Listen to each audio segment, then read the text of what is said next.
সোমবার শেষবেলা হৃদয়কে নিয়ে বৈঠকে বসেছেন মোহামেডান স্পোর্টিং ক্লাবের কর্তারা। কারণটা খুবই স্পষ্ট।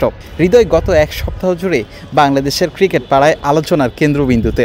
বৈঠকে শুধু মোহামেডানের কর্তারাই ছিলেন না, সিসিডিএমের কর্তাদের সঙ্গেও এক প্রকার হৃদয়কে নিয়ে বৈঠকে বসেছেন Mohammedan sporting club. Dhaka premier লিগে ৮ ডিমেরিট পয়েন্ট নামের পাশে যুক্ত হওয়ার কারণে ৪ ম্যাচ নিষিদ্ধ। তাহলে কি সিনেমাটা এখনও বাকি আছে হৃদয়কে নিয়ে?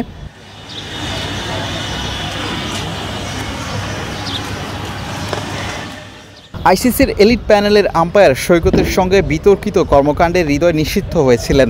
আম্পায়ার ম্যাচ রেফারির সিদ্ধান্তে যাকে ২ ম্যাচ নিষিদ্ধ করা হয়। হৃদয়কে নিয়ে এই নাটকের কথা তো সবারই জানা।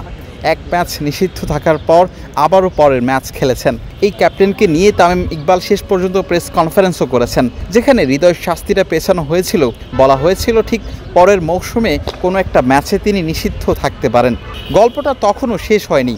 ঠিক গাজী গ্রুপ ক্রিকেটার্সের বিপক্ষে আবারও আম্পায়ারের সঙ্গে অসন্তুষ্টিমূলক আচরণ করেন, যার প্রেক্ষিতে নামের পাশে যুক্ত হয়েছিল আরও একটা ডিমেরিট পয়েন্ট, এবং সেখানেও নিষিদ্ধ হৃদয়।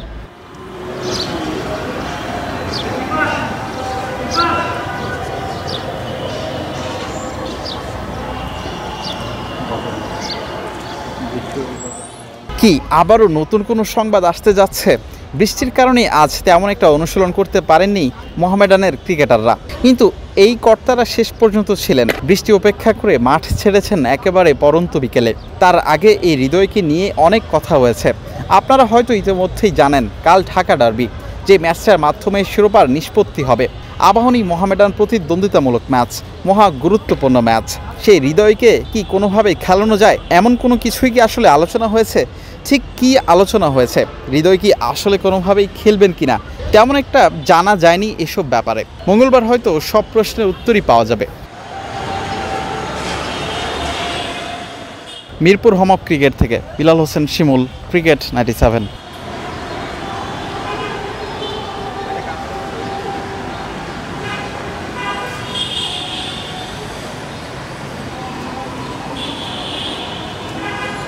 দেশ জুড়ে তোলপাড় ওয়ালটন ফ্রিজ কিনে আপনিও হয়ে যেতে পারেন মিলেনিয়ার।